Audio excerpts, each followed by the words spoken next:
dan itu menjadi tidak sah. Nah itu akan kita ulangi lagi insya Allah pada saat pra-peradilan yang kedua ini. Yaitu apa?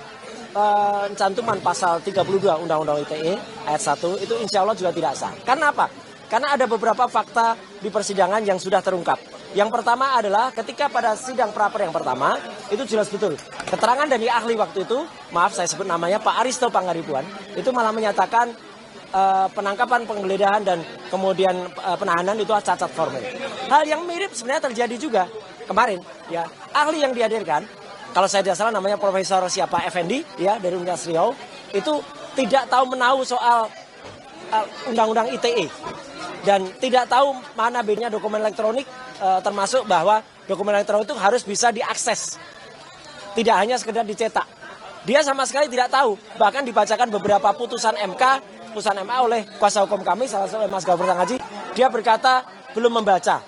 Seorang ahli kok belum membaca apa-apa, ini repot. Bahkan dia mengatakan keterangan dia bisa jalan terus tanpa ada saksi.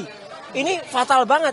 Harus ada saksi fakta yang kemudian melihat saya melakukan tindakan yang melanggar Undang-Undang nomor 32 ya, Undang-Undang nomor 11 tahun 2008 khususnya di pasal 32 itu yang saya merusak. Dan ini juga dibuktikan sehari sebelumnya ya, ketika pembuktian dari kami, ketika hakim secara cerdas, secara smart betul ya, Pak I Ketut Darpawan kemudian malah mengakses sendiri ya dokumen milik Dian Sandi Utama pada akun X Dian Sandi Utama yang diposting pada tanggal 1 April 2025 dan diakses dari komputer milik Pengadilan Negeri Jakarta Selatan dan ternyata masih bisa diakses tanpa ada kerusakan sedikit pun. Artinya ini sudah 180 derajat membantah ya pasal 32. Karena pasal 32 itu adalah kalau saya mengakses data itu, kemudian saya membuat kerusakan di data itu, apalagi kalau saya mencuri, kemudian mengunggahnya kembali. Fakta yang lain, saya tidak punya akun untuk melakukan itu. Apa yang kita lakukan adalah melakukan analisis. Dan analisis itu dilakukan bukan di podcast saya, bukan di akun saya, tapi justru di media massa.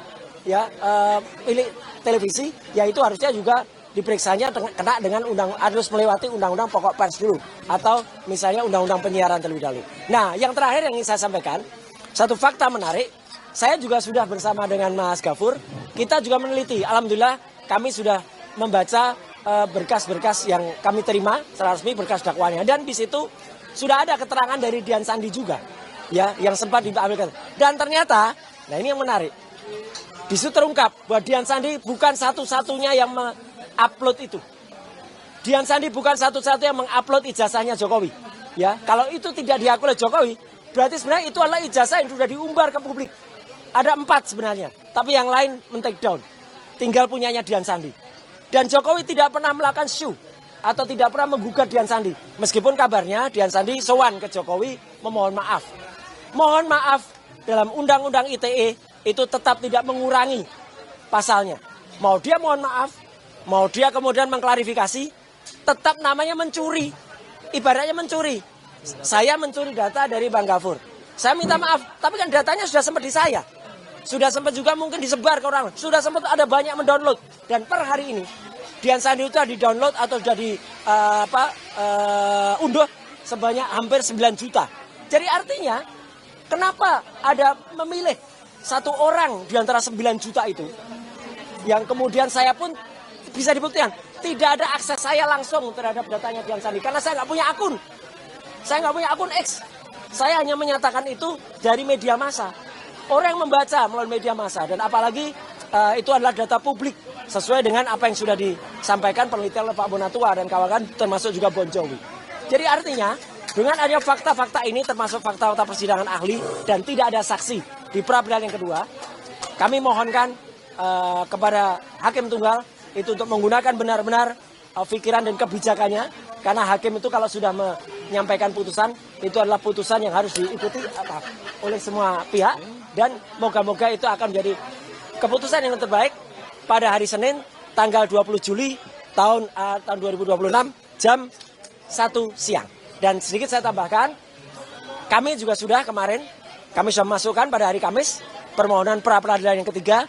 Dan pra-peradilan yang ketiga ini insya Allah kalau itu insya Allah akan juga kita memperoleh hasil yang sama seperti pra-peradilan yang pertama. Kenapa? Saya nggak bisa bocorkan apa permintaan kita. Tapi permintaan kita tuh ada hubungannya memang dengan pra peradilan yang pertama. Tentu teman-teman bisa melihat itu.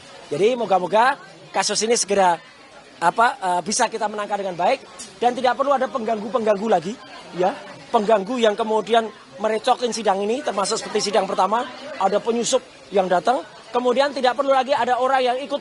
Sebenarnya yang melaporkan selain Pak Jokowi itu kan ada Lecumanan, ada Maret Samuel Sweken, dan ada juga Andi Kurniawan. Itu pun sudah tidak jalan lagi, sudah gugur. Jadi kalau sudah gugur, mereka nggak bisa lagi kemudian datang dan kemudian juga untuk mengaku-ngaku, oh saya kuasa hukum ini, kuasa hukum ini. Anggap saja kafilah berlalu. Download Tribun X sekarang, menghadirkan lokal menjadi Indonesia.